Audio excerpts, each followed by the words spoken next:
Here's something we know definitively about Donald. He cheats, but he doesn't just cheat, he's a cheater. It's actually part of who he is, in the same way he's not just racist, he's a racist. He lies, he cheats, he steals. That is his way of life. And it doesn't matter if we're talking about the way he runs this country into the ground, the way he runs this country, or the way he plays golf. We know, and we're going to get to this in a minute, that he and his fellow fascist Republicans are trying to pre rig the results of the midterm elections. Thankfully, Democrats are fighting back. But while that's all happening, Donald is spending way too much of his time not just playing at golf, but cheating at it again. Just a week after he was caught on video cheating at his very own golf course, Turnberry in Scotland, he was spotted doing the exact same thing at his course in Bedminster, New Jersey. Take a look at this video from Saturday. Here we have once again a caddy quietly dropping an extra ball for Donald to hit because the previous shot he hit was so bad. And again, I think it's important every once in a while to take a minute and say that if Donald weren't such an execrable human being, the one thing we could feel sorry for him about is the fact that he has spent upwards of 6 decades trying to get good at golf, and he still sucks so badly at it that he has to pay caddies to help him get lower scores because he's that bad. But this is how he operates, right? Get a bunch of people to help him break the rules or make them up, rewrite the scorecard so he emerges as the winner, and then pretend that all of it is legitimate. And then if he gets caught, which quite frankly is weird because you would think somebody who's so desperate for attention would understand how video works. He lies about it. He doubles down. He lies louder and then talks about what a great golfer he is. On Sunday, the White House Instagram account posted an announcement bragging about Donald's winning the 2025 Men's Senior Cup Championship the day before. I mean, this is just so deeply, deeply embarrassing. It's literally like a child coming home from preschool and showing their parents a finger painting and desperately needing to have it put up on the refrigerator with a magnet. So after all of this cheating, right? Just it's meaningless. Who cares, right? He wants us to think that he's a winner. Now, again, it doesn't matter in the grand scheme of things. Like, do we really care if he wins a golf tournament at his own course that nobody else actually thinks is important? No, let him have his little win, I guess, even though it's meaningless. But it tells us pretty much everything we need to know about who he is. Because it is not a coincidence, my friends, that the only time he wins is when he's playing at his own golf courses where everybody is in his employ. And that brings us to the deeper problem because it isn't just golf scores Donald's trying to rig. He and the entire fascist Republican Party are trying to rig the electoral map in its favor. This is on full display in Texas districts because they are desperate to hand Republicans more seats. Why? Well, one, they want to hang on to the majority, which is extremely unlikely in the current political climate. And secondly, because this is becoming less and less likely since Donald's poll numbers are collapsing. A recent Zogby Strategies poll shows just 43% of voters approve of Donald's job performance. I think it's safe to say that he is underwater in every single category.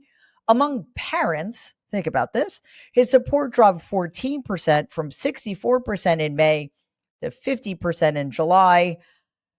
One question I have is why any parents would ever support somebody as lascivious and dishonest as Donald, but a question for another time. But why has support among parents tanked? Maybe it's the headlines about Donald's long association with rapist and sex trafficker of girls and young women, Jeffrey Epstein. Maybe it's the really bad and stagnant jobs numbers. Maybe it's the self-inflicted trade fiasco. Whatever the reason, Donald is panicking.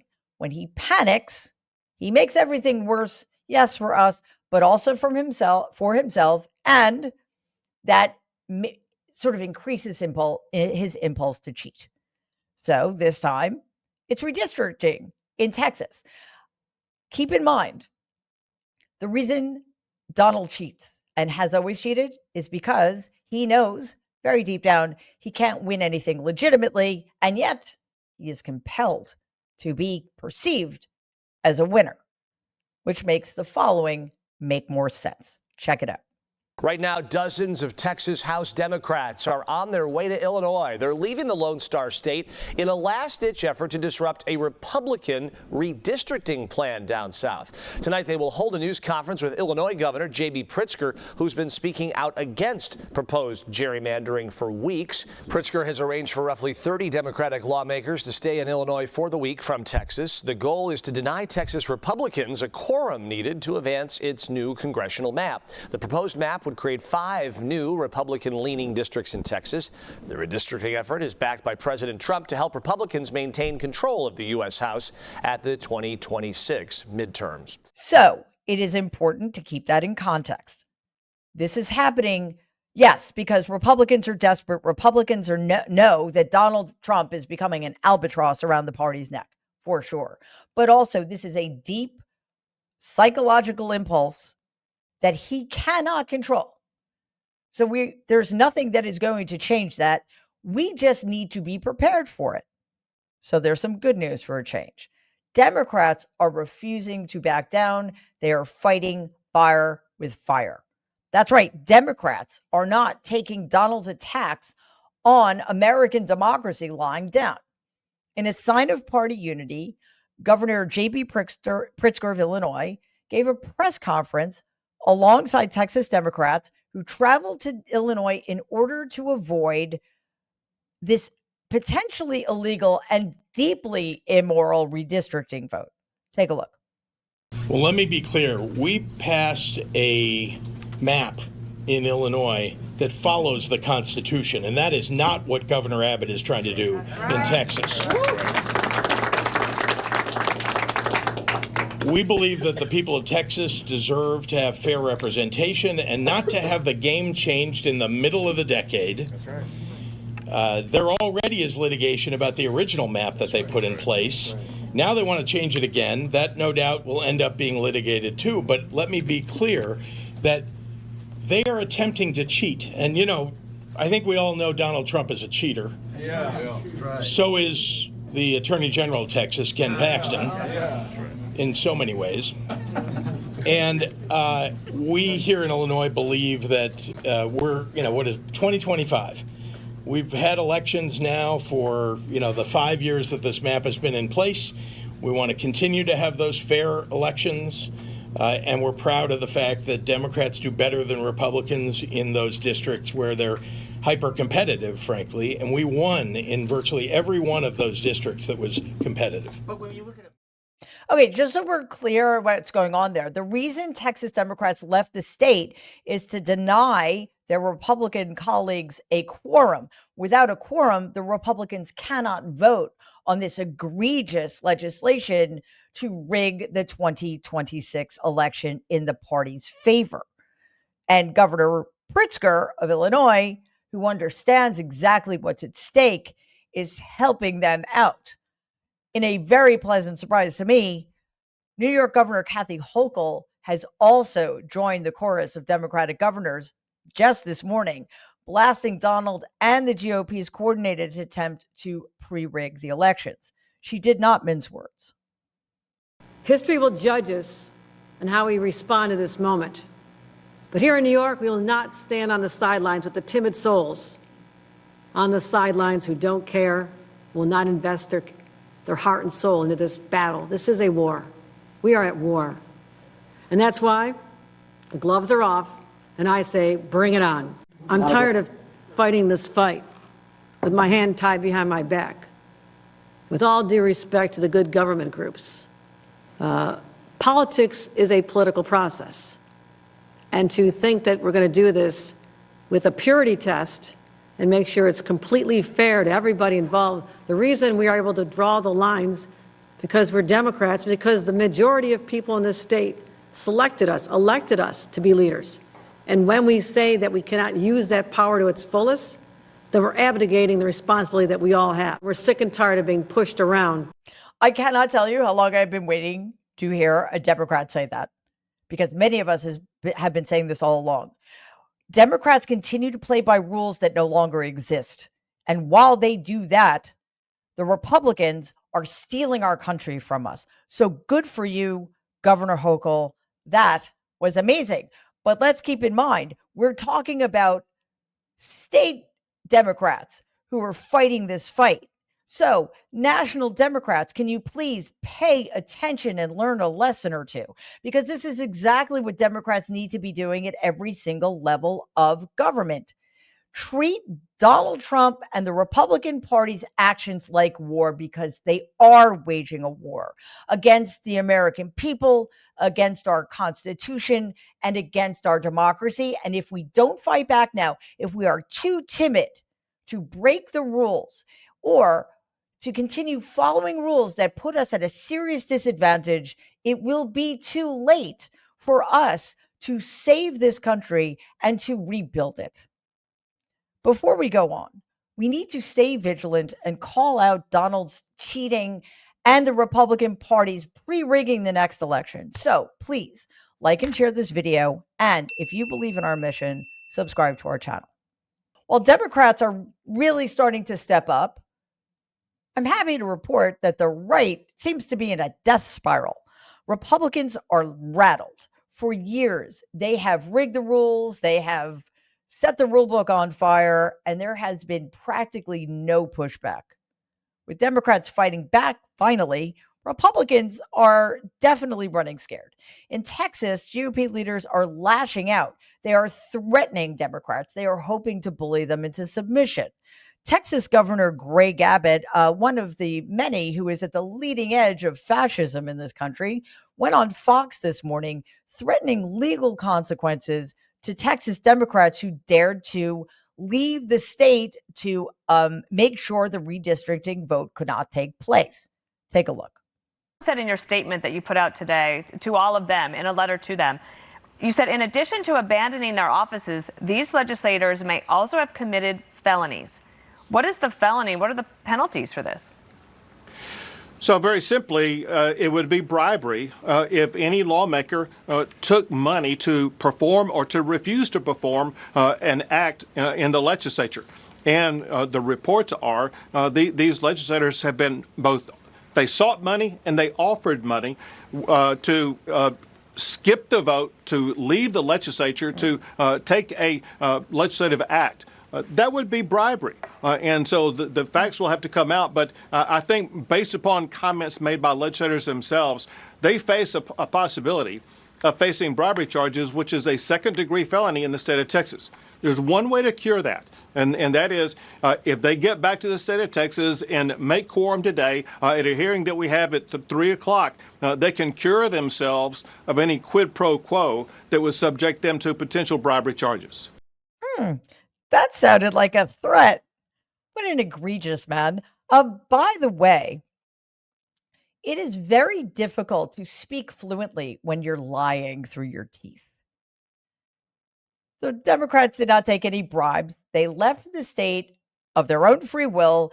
And yes, some of them are staying at hotels owned by the Pritzker family because J.B. Pritzker made such hotels available to them.